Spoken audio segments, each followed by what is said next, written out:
En esta clase vamos a ver estimadores de mínimos cuadrados ponderados.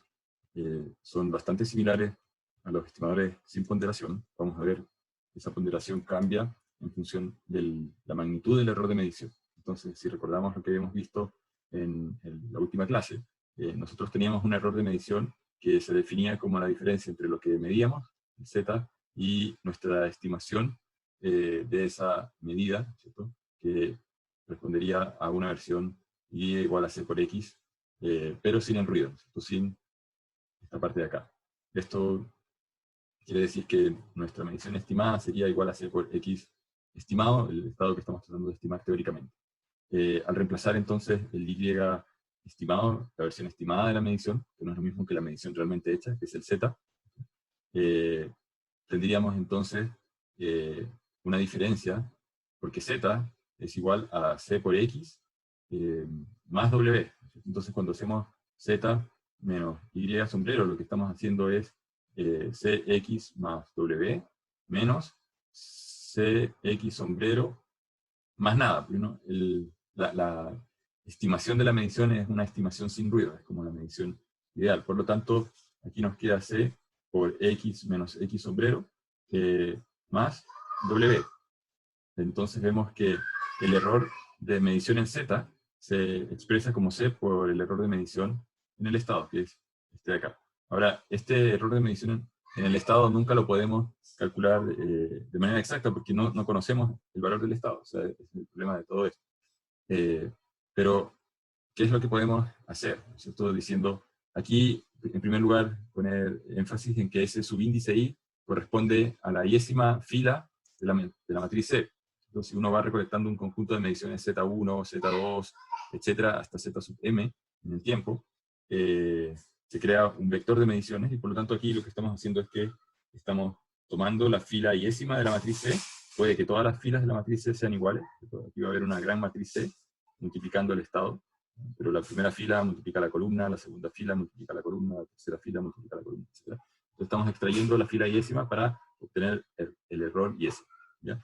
Si nosotros conociésemos este error, no lo conocemos, pero supongamos que por un momento nosotros supiésemos de qué tamaño es, ¿ya?, y si también conociésemos de qué tamaño es este ruido, entonces podríamos definir algo que se llama el residual normalizado. El residual o residuo, ¿cierto?, es esta diferencia, porque esto es lo que yo me equivoqué en estimar la medición, pero yo lo puedo normalizar por el tamaño del ruido. Entonces, lo voy a dividir por c por e sub x, ¿cierto? Este término de acá, junto con este, corresponden al valor e de z, ¿cierto?, iésimo.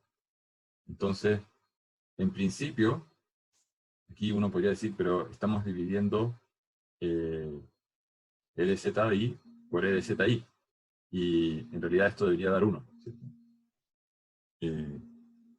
Y entonces, ¿qué sentido tiene hacer eso? En realidad, esto no da 1 porque esto no lo conocemos. Estamos asumiendo que de alguna manera disponemos de ese valor para hacer el cálculo. Entonces, por el momento, lo único que podemos decir es que efectivamente pueden ser valores que, si nuestra estimación es buena, lo que está acá en el denominador es parecido a lo que está en el numerador. Y por el momento llamemos a lo que está abajo un factor ρ sub i, ¿ya? Entonces, si nosotros ordenamos los datos, ¿cierto?, podemos construir un vector e de z normalizado que contiene, ¿qué cosa? Contiene el e de z1 dividido por ρ1, el e de z2 dividido por ρ2, etc., hasta el e de z sub m partido por ρ sub m.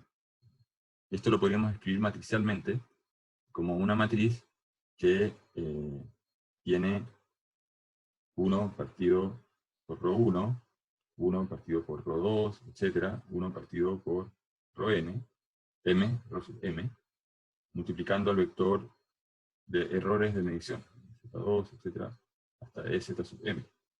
De esta manera, escribimos matricialmente esto que lo vamos a definir como n a la menos 1. Por lo tanto, si esto lo definimos como n a la menos 1, la inversa de esta matriz, que es una matriz diagonal, que está llena de cero, es simplemente una matriz n, con ρ1, ρ2, etcétera, ρ sub m, como está puesto acá. Entonces, vamos a definir una matriz auxiliar que se llama n. Vamos a decir que en realidad lo que estamos calculando es n a la menos 1. ¿Por qué está definida n así? Porque estos ρ, recuerden, eran el c multiplicado por el error en el estado, que no lo conocemos, más el tamaño del ruido. Entonces, estamos como escalando los ruidos de medición por los ruidos en el estado más el ruido de medición. Ahora, como el E de Z, dijimos era igual a esto de acá, que es el Z menos el I sombrero, el C por X sombrero, esto también se puede escribir de esa manera. Entonces, ¿qué vamos a hacer? En vez de resolver el problema original que habíamos hecho en la última clase, que era la función de costo igual a un medio E de Z, traspuesta por E de Z, que es lo mismo que un medio la magnitud, lo que estamos buscando es un estimador X sombrero que minimice el error de medición. Uno podría, al cuadrado.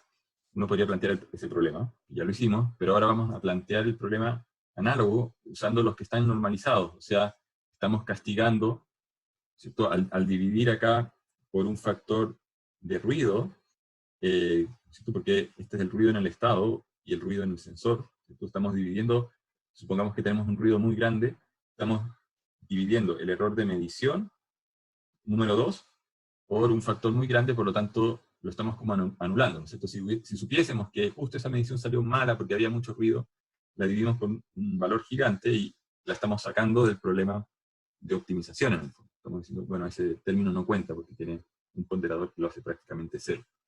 Entonces, el problema cambia un poco, ¿no? Entonces, cuando reemplazamos por la definición que hemos hecho, ¿no es cierto?, del E de Z normalizado como este E a la menos 1 por E de Z, y expresamos esta función de costo, la función de costo ahora aparece con estos n aquí en el centro. Entonces, antes teníamos una igual donde los n eran la matriz de identidad en el fondo. Entonces, pero ahora tenemos aquí un factor de escalamiento que aparece en el centro. Y estos n a la menos 1, ¿cierto?, contienen los 1 partido por ρ1, ¿recuerdan? Entonces estamos multiplicando una matriz diagonal que tiene estos 1 partido por ρ sub m, traspuesto por otra versión que es en el fondo la misma matriz, porque como es diagonal, si la transponemos es la misma matriz, entonces el resultado es que estamos dividiendo los errores de medición por ρ sub 1 al cuadrado, etcétera, hasta 1 partido por ρ sub m al cuadrado.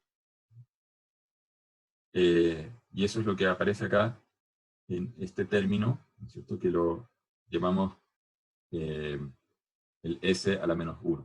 Y de hecho, ¿por qué se hace esta definición? Porque este S a la menos 1 tiene la forma muy parecida a la matriz de covarianza a la menos 1. O sea, si ustedes recuerdan, digamos, la función gaussiana es E a la menos X menos mu al cuadrado dividido por sigma al cuadrado. Aquí, si tuviésemos algo multivariable, tendríamos que escribir X menos mu traspuesta por sigma a la menos 1, esto traspuesta por sigma a la menos 1, por X menos mu, y todo esto dividido por un medio. Esta expresión es análoga a lo que está acá. Entonces, esta matriz S uno le podría dar la interpretación de matriz de covarianza al cuadrado. Cuando resolvemos, no voy a hacer aquí el desarrollo porque tendríamos que derivar ahora con respecto a X sombrero, igualar a 0, encontrar una expresión, como lo hicimos en la clase pasada, uno llega a esta versión. O sea, si recuerdan que teníamos en la clase pasada, teníamos C traspuesta por C, ¿cierto?, todo esto a la menos 1, por C traspuesta por Z.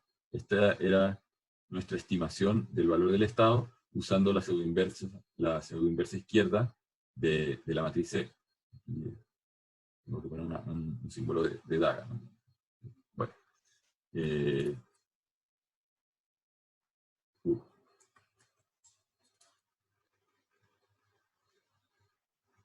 Bueno, entonces, aquí la diferencia está en que esto que estamos escribiendo acá es una pseudoinversa izquierda, pero está ponderada, por eso aparece con W de weighted, ¿no? En inglés.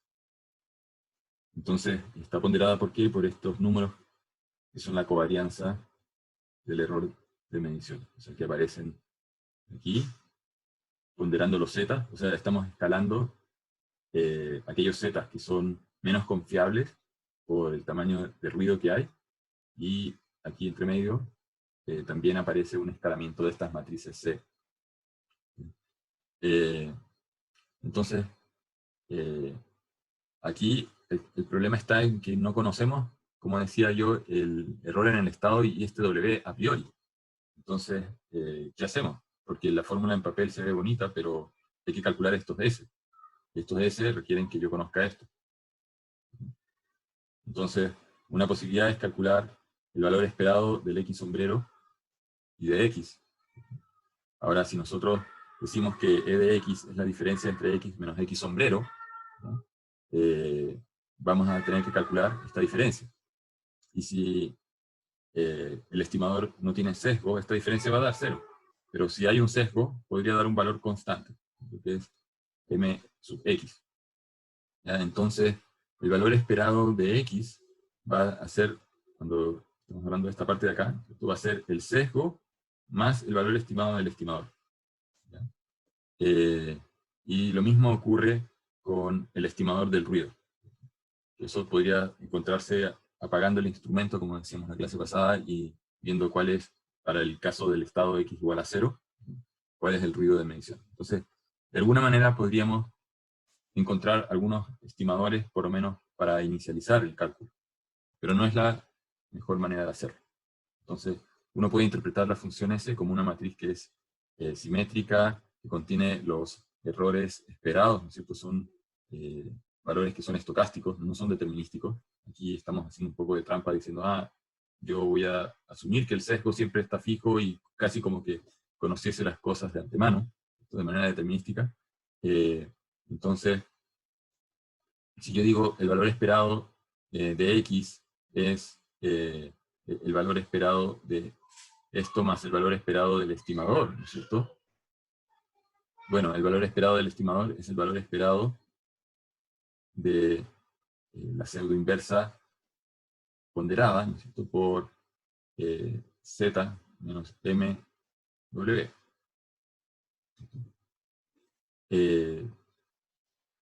Todo esto. Y como estoy calculando aquí el valor esperado con respecto a X, tengo que calcular el valor esperado de toda esta expresión que me va a salir para afuera.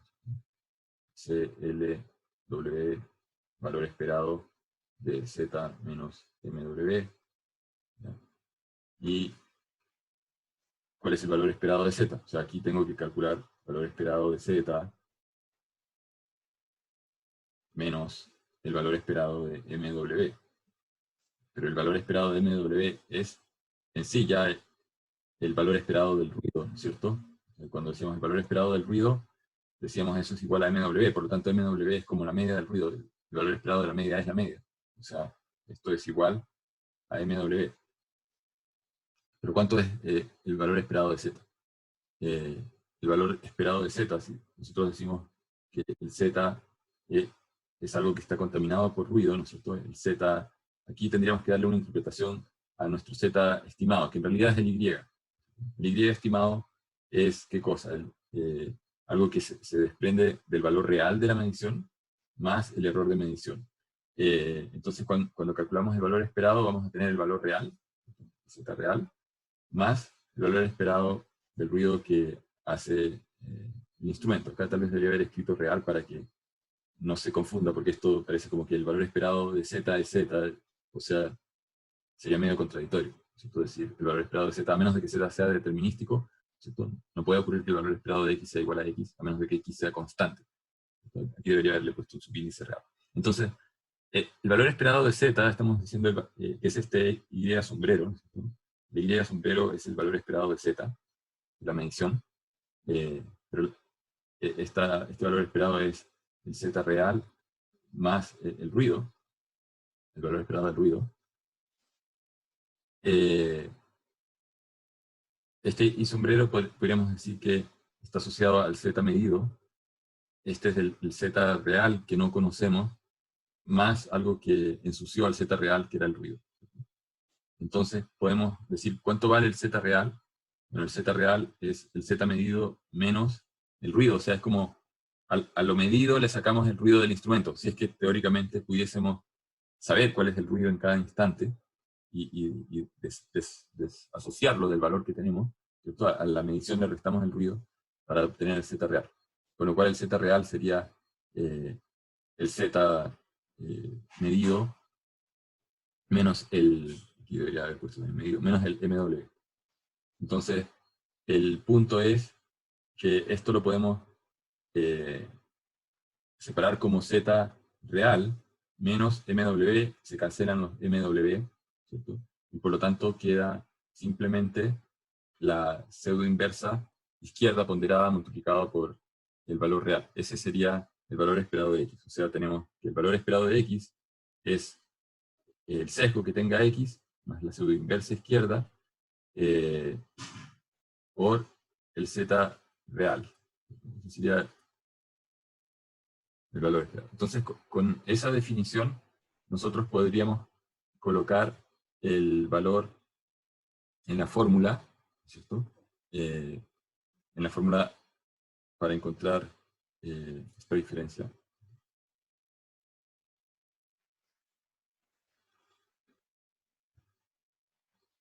Y con ese enfoque, tratar de obtener un valor para la matriz S.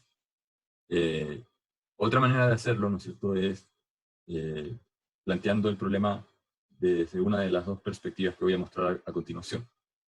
Entonces, en un caso, yo puedo decir que la covarianza esperada del error de medición, ¿cierto?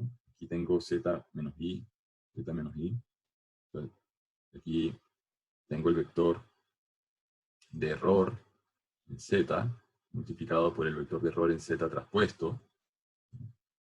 Recuerden cuando uno construye la matriz de covarianza, yo tenía un vector X, para hacerlo simple, donde tengo X1, X2, etcétera, hasta X sub M. El vector X por X traspuesto es X1, X2, etcétera, X sub M, por la versión fila, X1, X2, etcétera, hasta X sub M. Entonces este de acá es el X traspuesto. Entonces la multiplicación de X es X1 con X1, X1 con X2, etc.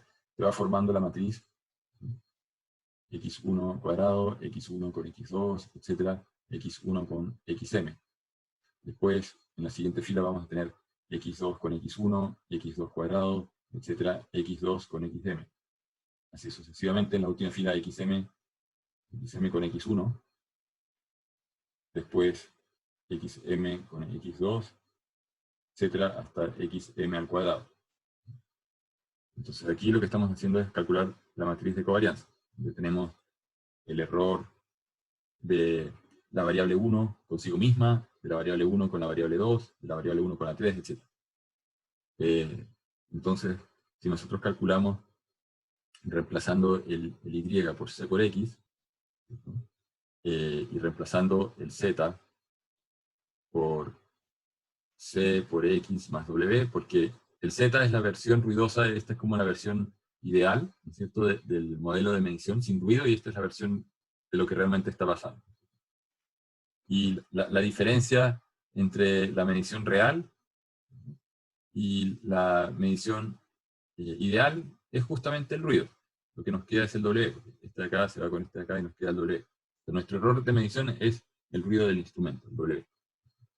Ya, entonces aquí nos quedaría Cx más W menos Cx, ¿no es cierto? Los Cx se van y nos queda en el fondo, estamos calculando W por W traspuesto. O sea, en nuestro instrumento estamos calculando la covarianza que tiene el ruido del instrumento con respecto al instante actual y con respecto a otros instantes.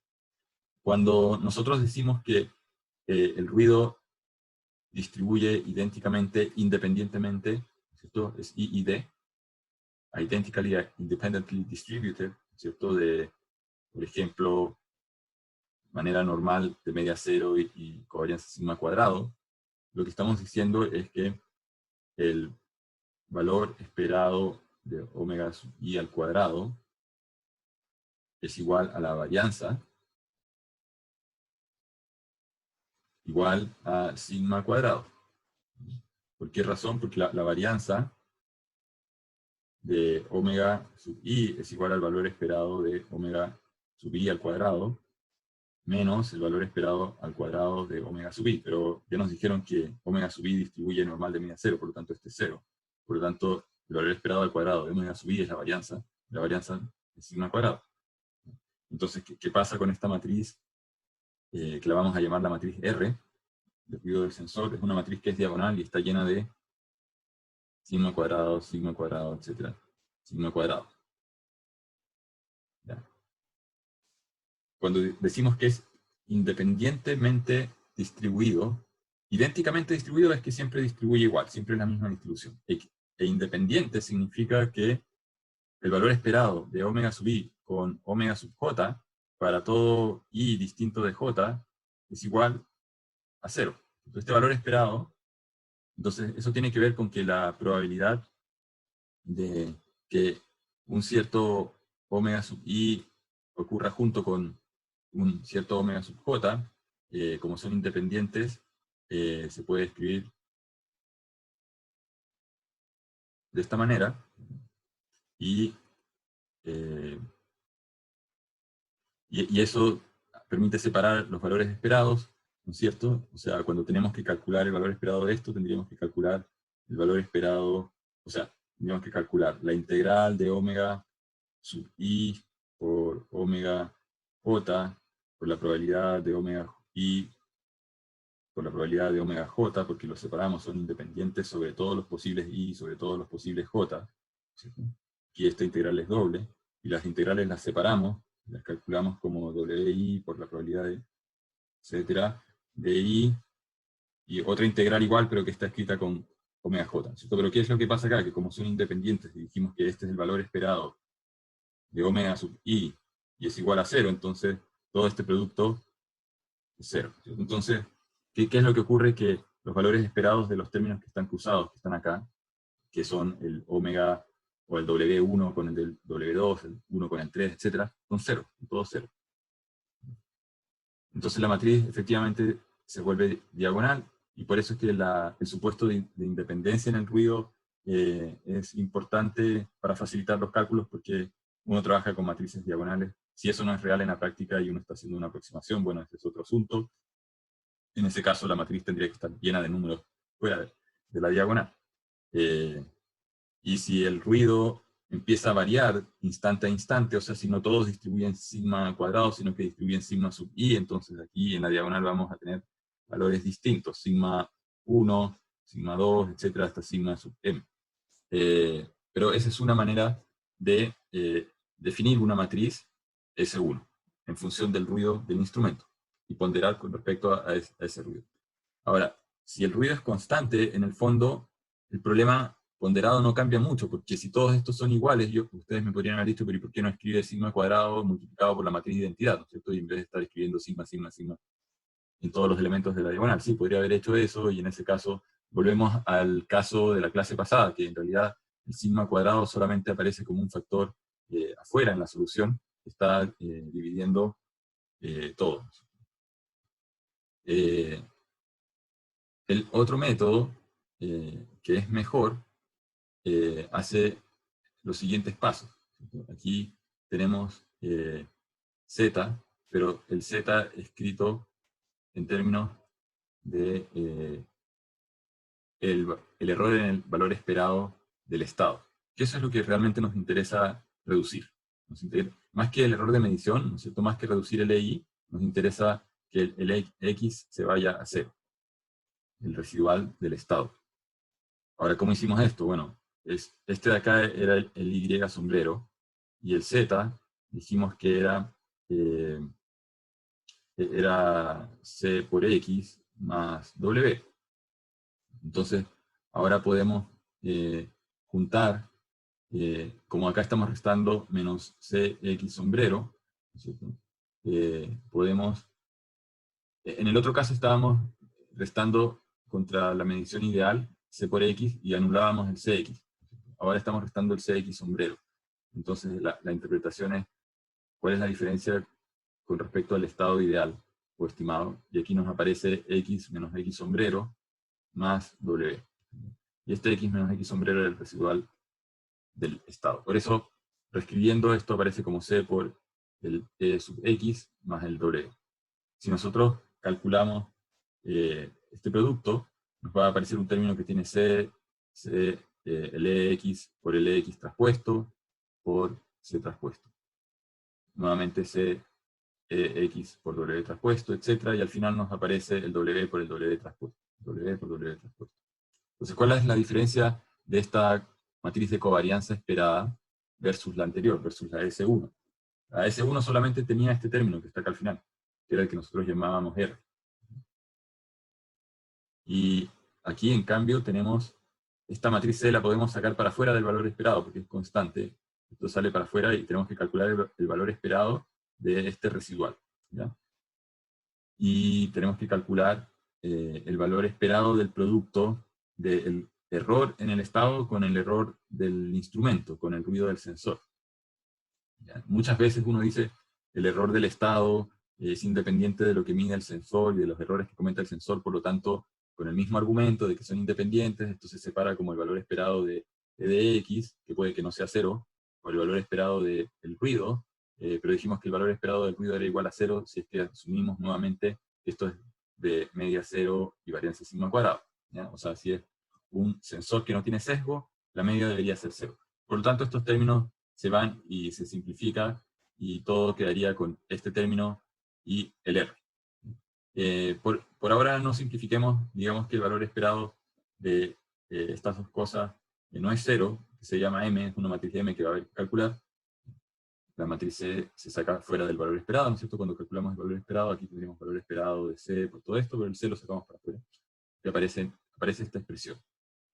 Y lo complicado en esta expresión es inicializar esta matriz P, porque esa matriz P es la covarianza del error de estimación del estado, que es justamente lo que no conocemos, ¿no? Entonces, ¿qué valor ponemos?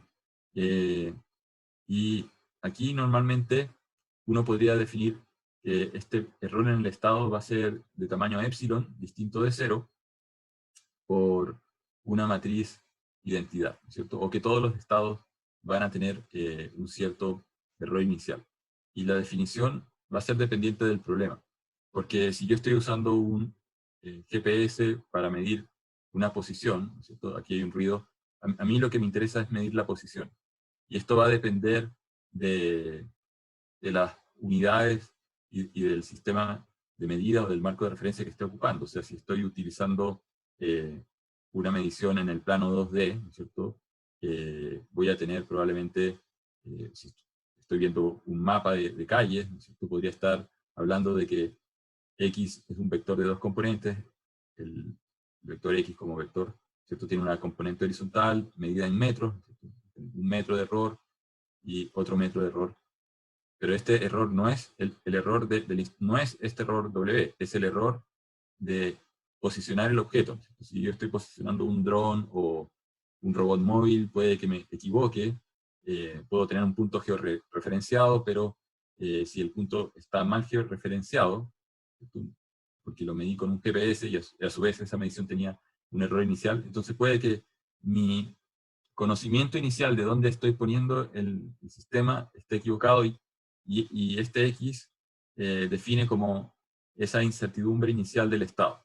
Entonces yo puedo decir que mi error EX inicialmente es un epsilon, que en este caso se va a definir como un epsilon de 1 metro. Si tengo un sistema mejor o estoy usando otra manera de medir, ¿cierto? Serían tal vez 10 centímetros. Si estoy hablando en coordenadas de latitud y longitud, bueno, entonces este epsilon va a tener que tener grados de latitud y longitud, y va a depender del instrumento. Entonces, ¿es factible inicializar esta matriz P? Sí. ¿Se inicializa correctamente en la práctica? No, porque uno no sabe cuánto vale esto, pero uno tiene que usar los datos que uno dispone a mano. Por ejemplo, para experimentos con robots en interiores, ¿cierto? El robot puede tener un láser Aquí voy a hacer este podría ser el laboratorio, y el experimento se tiene que iniciar en algún lugar. Entonces yo voy a medir la posición del robot con respecto a una de las esquinas del laboratorio, y voy a medir cuál es la posición en X y cuál es la posición en Y. ¿Y cómo voy a medir esa posición? Podría usar una wincha o una cinta de medida, ¿no es cierto? Y me podría equivocar en un par de centímetros. Ok. Entonces el épsilon va a ser 1 centímetro o 5 milímetros. Después el robot podrá tener un láser, ¿no es cierto?, y medir. Y este láser entrega la medición de distancia, vamos a poner acá una letra R, con un error. Y los láseres comerciales típicamente tienen un error de 2 centímetros a 5 centímetros. Entonces, este número que uno lo puede sacar del datasheet del instrumento está asociado al W. Lo que quiero que quede claro es que una cosa es el error del instrumento, acá estoy usando un láser. Otra cosa es el valor del estado. Y yo el sistema lo inicialicé en un lugar del espacio y con un cierto error inicial. Entonces, ese es mi error inicial. Y ustedes podrán preguntarse, pero bueno, entonces si estamos poniendo esto y estamos ponderando todo, porque ahora tenemos una matriz S2 que aparece dentro del estimador. O sea, aquí en el estimador de X, ponderado, tengo que poner una matriz. Y la pregunta es, ¿cuál ponemos? ¿La S1 o la S2? Vendría a poner la S2, donde estamos castigando tal vez algunas cosas por nuestra incertidumbre inicial. ¿Y es eso lo correcto? No, porque el robot se va moviendo y al ir moviéndose va recolectando nuevas mediciones. Y por lo tanto nuestra estimación del estado debería ir cambiando, ¿no es cierto? O sea, todo esto está arrastrando una especie de error conceptual que parte del hecho de que en la clase pasada asumimos que el estado era constante. Entonces, nosotros deberíamos tener una manera de actualizar no solamente el X sombrero, ¿no es cierto? En cada iteración K vamos a actualizar el X sombrero, sino que yo también debería actualizar esto. Entonces voy a tener también una matriz de covarianza, P sub K, que la voy a actualizar con cada estimación. Pero ¿por qué estoy planteando esto con un P fijo? Es solamente por una finalidad principalmente didáctica, para entender que la expresión para el error, en primer lugar, la estimación, depende de dos fuentes. Una que la causa el ruido del sensor, pero otra fuente del error viene causada por la misma incertidumbre que introduce el método de estimación, ¿cierto? Porque acá estamos usando un método de estimación con ciertas ecuaciones que generan ese X. El hecho de que yo haya elegido un modelo para el sensor que es lineal, etcétera, me genera un cierto X. Por lo tanto, mi error no solamente está ligado al ruido del sensor, sino que también a la incertidumbre del estado y a esa covarianza y la importancia de tener, digamos, claras estas expresiones que después las vamos a poder actualizar en forma dinámica. ¿Ya? Entonces, el estimador, cuando reemplazamos esa versión de la matriz S2 en esta fórmula, adquiere, entonces, si en esta fórmula, que es una copia de la que ya estaba antes, ponemos aquí S2 y S2, nosotros podemos decir que X sombrero se puede reescribir de esta manera, donde ahora no estamos escribiendo el X sombrero en términos de la medición, sino que lo estamos describiendo en términos del estado real, que obviamente no conocemos, y del ruido. ¿Ya? Pero, ¿por qué razón hacemos esto? Porque si después nosotros queremos calcular el E sub X, entonces esto sería igual a X menos X sombrero, ¿no es cierto? O sea, que a toda esta expresión yo le puedo restar el X, ¿no es cierto? Y calculo la norma de todo esto, y la norma de todo esto es igual a la norma de EX. ¿Y qué es lo que veo? Que, bueno, este X se va con este de acá, y que me queda, tengo que calcular la norma de esto de acá. Por lo tanto, obtengo una magnitud, yo puedo decir la magnitud del error, ¿no es cierto?, de este X, en magnitud, ¿de qué tamaño es? Va a ser proporcional a una matriz que es la pseudoinversa ponderada izquierda por la magnitud del ruido, o del R, si este era el R. Cuando hablamos de la magnitud en valor esperado, o sea, acá tendría que calcular la magnitud del valor esperado de ese error. porque acuérdense que ese error es estocástico, está cambiando en cada medición que yo hago. Entonces, yo no estoy escribiendo el valor esperado, pero tenemos que entender que las cosas las tenemos que calcular en valor esperado. No basta una sola muestra, ¿no? Pero en valor esperado, ¿cuál es la magnitud del ruido? Es R. Entonces, lo que vemos acá es que la magnitud del error de estimar el estado es proporcional a la magnitud del ruido del sensor, o sea, mientras más ruidoso sea el sensor, más ruidoso o más mala es la estimación del estado, pero también es proporcional a la manera que nosotros estamos haciendo el cálculo, y esa manera viene dada por la manera en que se construyó el modelo. Eso está como codificado o contenido en la matriz C, pseudo inversa izquierda ponderada. Si el S es R, entonces las matrices P y M se reducen a esto de acá. Si, en cambio, la matriz S es el S2, nosotros tenemos este conjunto de fórmulas que es el resumen de las fórmulas que ya estaban en las transparencias previas, ¿ya? Pero ¿por qué las vuelvo a plantear? Porque podemos observar que aquí, para calcular M, necesitamos S, o sea, el primer paso. Para calcular P, necesitamos S. Ok, esto lo calculé acá en el primer paso.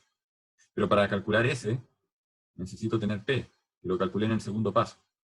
Entonces, ¿qué es lo que uno puede hacer? Es plantear una manera recursiva de ir actualizando, o sea, hacer un loop sobre estas matrices para ir actualizando. O sea, yo puedo partir con un valor de P, ¿cierto? Y ese P, decíamos, yo lo voy a definir como unos epsilon en el ejemplo del robot, que son proporcionales a lo que yo me equivoco en posicionar inicialmente el robot, ¿ya? Supongamos que yo digo, me equivoco 1 centímetro en posicionar el robot. Ok, voy a llenar la matriz P con una matriz diagonal que contiene números en unidades métricas 0.01, 0.02 metros, ¿cierto? Eso debería elevarlo al cuadrado porque son valores al cuadrado. ¿Qué pasa con R? Tengo que poner los valores al cuadrado de los ruidos del sensor. Puede que sea sigma cuadrado. Esta era como la matriz de varianzas del sensor. Estas podría decir que son 0 inicialmente. ¿Ya? Okay. Con eso voy a calcular un S. Teniendo ese S, voy a calcular un nuevo P, porque el P depende de S. Y depende de la matriz C. La matriz C está fija. Ok, tengo un nuevo P. Entonces tengo S y tengo P. Con S puedo calcular un nuevo M, que inicialmente lo había puesto como en 0 el M, ¿cierto? Pero ahora puedo calcular un M. El R lo tengo, ese es un dato del instrumento que estoy usando para medir, por lo tanto tengo un nuevo M. Y vuelvo a esta iteración y vuelvo a calcular el S. Ahora tengo que poner un M que ya no es 0. Voy a tener que calcular el nuevo S, el nuevo M, y de esa manera se va iterando. Ahora, también hay otra parte importante que uno puede notar, es que en esta definición de la matriz P, hay un término, todo este término de acá,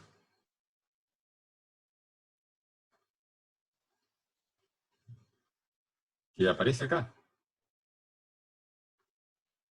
Entonces, computacionalmente, no conviene volver a calcular la traspuesta de C, la inversa de todo esto. Entonces, si yo estuviese haciendo cada uno de estos pasos para calcular S, P y M, entonces estaría gastando mucho tiempo en volver a calcular todo esto. Por lo tanto, conviene calcular la matriz M primero y darse cuenta de que P es M, R a la menos 1, M.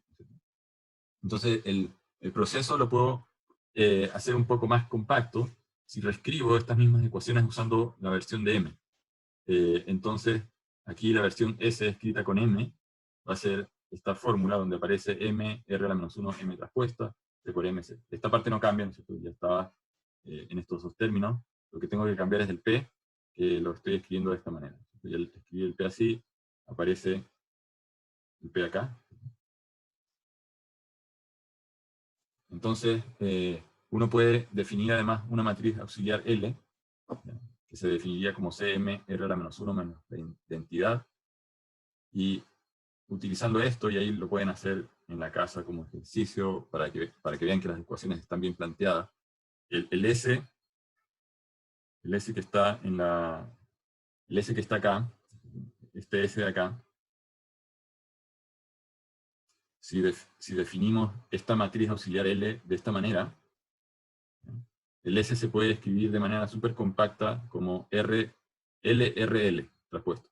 O sea, calculen L traspuesto, hagan esta multiplicación LRL y van a ver que llegan exactamente a esta fórmula que está acá. Es lo mismo. Pero aquí nos estamos ahorrando pasos en la multiplicación. ¿Ya? Entonces, podemos decir que CMR es una matriz que se llama phi, y que LRL es lo mismo que phi más identidad, R phi más identidad. O dicho de otra manera es phi, R phi y R. Entonces, ¿por qué plantear las cosas de esta manera? Porque esta versión, que es la versión S2, ¿no es cierto? Si recuerdan, habíamos dicho una versión es definir S1 como R. Miren esta versión de S2. Después de haber hecho obviamente un montón de, una especie de cambio de variables o de redefiniciones de matrices, S2 no es otra cosa que la matriz R, pero que está escalada por la identidad más algo. Ya, si este algo, que es el phi, fuese 0, entonces el S2 sería igual al S1. O sea, estamos básicamente volviendo al caso en el cual decimos que todo lo que daña nuestra estimación del estado es simplemente el error que el instrumento haga. Pero si nuestro modelo es malo, nuestra matriz C es mala, este phi va a aparecer y va a causar escalamientos en el ruido que tiene el sensor. O sea, podría escalarlos negativamente y aumentar el ruido, o podría generar una contracción de la matriz de identidad, ¿no es cierto? Aquí va a depender de qué cosa haya dentro de phi. Si pensamos esto en un problema escalar, ¿no es cierto? Si fuese phi una variable escalar que podría ser mayor que 1 o menor que 1, ¿no es cierto? Si fuese mayor que 1 y que este es un problema escalar, en vez de una identidad tendríamos 1, ¿no es cierto? Entonces tendríamos 1 más phi al cuadrado por r. Ya. Si phi es mayor que 1, aquí vamos a tener, no sé, un número mayor que 1 al cuadrado es mayor que 1, por lo tanto, S2, ¿no es cierto?, va a ser mayor que R. Si en cambio phi es menor que 1, mayor que 0, aquí le vamos a restar algo, o sea, perdón, si phi es menor que, aquí está mal, si phi es menor que 0 y mayor que menos 1, en magnitud, o sea, estamos diciendo phi es un número un poco más, es un número negativo, está generando una contracción, o sea, esto de acá se va a volver un número, se podría hacer 0.8 o 0.5, y al cuadrado se va a hacer más chico todavía y está contrayendo el valor de R. Por lo tanto, en este caso, S2 sería menor que R. O sea, a lo que voy yo es que la matriz phi, que contiene la matriz P, que contiene información de nuestro error sobre la estimación del estado, puede ayudar a escalar el ruido desfavorablemente o favorablemente. Y esto va a depender de cómo vaya evolucionando phi. ¿Ya? Entonces, por eso es que es importante, y esa fue una de las cosas que notó Kalman, que había que actualizar esta matriz phi de una cierta manera que vaya achicando esta identidad para hacer que la identidad en magnitud, uno podría decir la magnitud de la matriz de identidad es 1, pero la magnitud de la matriz de identidad más el phi, más la matriz phi, ojalá siempre pueda ser menor que 1, de manera de que eso escale la dimensión del ruido o la varianza del ruido. ¿Ya? Entonces, con las ecuaciones que hemos visto, podemos implementar la definición de S2 usando el L como LRL. ¿Ya? L no tiene una interpretación física porque la matriz C viene del modelo, dijimos que la matriz P era como la covarianza, ¿no es cierto?, o el valor esperado de el E de X por el E de X traspuesta, ¿no es cierto? La matriz R es el valor esperado de E de Z por E de Z traspuesta, pero este E de Z es como el ruido del sensor, ¿cierto? Entonces, P, R tienen interpretaciones físicas, C tiene una interpretación física, pero L es simplemente una invención, digamos, para facilitar los cálculos. Entonces estamos diciendo que el S2 definido con esto, lo podemos, el S2 inicializar primero con R. ¿Ya? ¿Por qué? Porque dijimos S2 es igual a este phi más identidad por R por phi más I. Ya, pero no sabemos cuánto vale phi, porque dijimos, chuta, ¿cuánto vale P? Y aquí, en el ejemplo, yo les dije, bueno, es el error de posicionar el robot, pero en otros casos puede que no se sepa muy bien cuál es el error inicial del estado. Bueno, entonces digamos, error inicial es 0. ¿Ya? O sea, este de acá es 0, por lo tanto inicializamos el S con R. Pero aquí este número 0 que aparece significa iteración, ¿cierto? Entonces en la primera iteración el S2 lo vamos a poner como si fuese el S1. el S1 que habíamos definido en la primera manera de definir una covarianza. Entonces, después vamos a calcular en cada iteración, ¿no es cierto?, para la iteración k igual a 0, 1, 2, etc., el m sub k. Con las fórmulas que habíamos visto, el m se calculaba como c por s, por c, por c transpuesta s, r. Entonces, vamos a usar el S2 de K, o sea, el S2 de 0 es R. Vamos a actualizar el M. Después vamos a actualizar el L, con la definición, ¿no es cierto? Después vamos a actualizar nuevamente el S. Y esto es lo que realmente están haciendo los GPS internamente. Esta es parte del algoritmo que está implementado en un GPS para ir actualizando este S2. Que es básicamente, este S es el error o la covarianza del estimador que estamos usando.